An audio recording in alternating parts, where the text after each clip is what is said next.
Assalamualaikum warahmatullahi wabarakatuh. Perkenalkan, nama saya Giri Paparaji Miller dengan NIM 2103049. Di sini saya akan menjelaskan materi bab 5.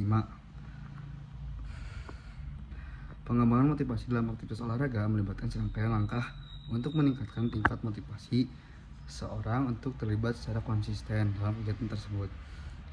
Ini melibatkan yang pertama, penetapan tujuan yang jelas, memiliki tujuan yang spesifik, struktur terukur, dapat dicapai, relevan, dan terbatas waktu atau SMART. Membantu seseorang tetap fokus dan termotivasi. Penguatan diri, meningkatkan keyakinan pada kemampuan diri sendiri dengan membangun keterampilan menetapkan ekspektasi realistis dan merayakan pencapaian kecil.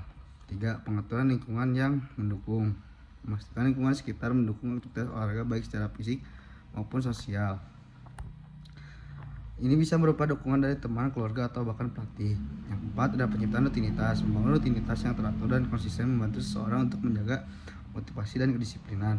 Yang kelima, penyediaan variasi. Menghindari kebosanan dengan memasukkan variasi dalam rutinitas olahraga seperti mencoba olahraga baru atau memperkenalkan elemen permainan.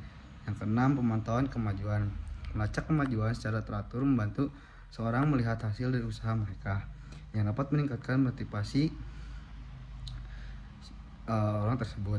Yang ketujuh, ada belajar dari kegagalan. Mengubah pandangan tentang kegagalan menjadi pelajaran yang berharga dapat membantu seseorang bertahan dan tetap termotivasi. Dengan menetapkan pendekatan ini, seseorang dapat memperkuat motivasi mereka untuk terlibat dalam aktivitas olahraga secara konsisten dan mencapai tujuan mereka. Tentu ada yang harus kita bahas kembali, yaitu pengertian motivasi dalam olahraga. Motivasi dalam konteks olahraga adalah kekuatan yang mendorong seseorang untuk terlibat dalam aktivitas fisik atau olahraga. Ini mencakup dorongan internal dan eksternal seperti tujuan pribadi, keinginan untuk meningkatkan kesehatan, pencapaian prestasi, atau bahkan kesenangan dalam berpartisipasi kegiatan olahraga. Yang kedua, ada batasan motivasi olahraga. Batasan motivasi olahraga bisa berasal dari berbagai faktor termasuk keterbatasan fisik, persepsi diri yang rendah, kurangnya dukungan sosial, atau lingkungan yang tidak mendukung.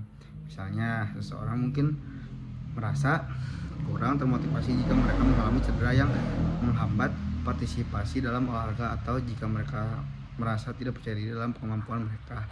Yang ketiga, ada urgensi motivasi olahraga. Urgensi motivasi olahraga sangat penting karena dampak positifnya pada kesehatan fisik dan mental individu. Aktivitas fisik yang teratur telah terbukti dapat mengurangi risiko penyakit jantung, obesitas, diabetes, serta meningkatkan kesehatan mental dan kualitas hidup secara keseluruhan. Oleh karena itu, menjaga motivasi untuk terlibat dalam olahraga penting untuk mendorong gaya hidup yang sehat dan aktif.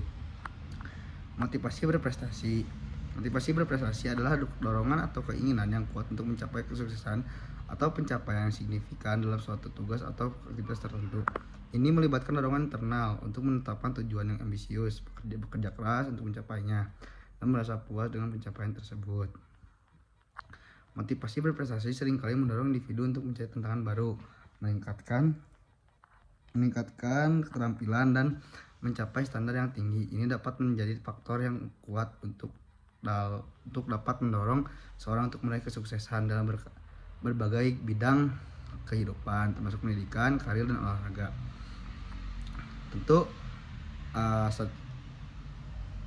ada strategi dan pengukuran prestasi. Strategi prestasi, penetapan tujuan yang spesifik, menetapkan tujuan yang jelas, terukur, dan terarah, membantu dalam mengarahkan upaya dan memberikan fokus yang jelas.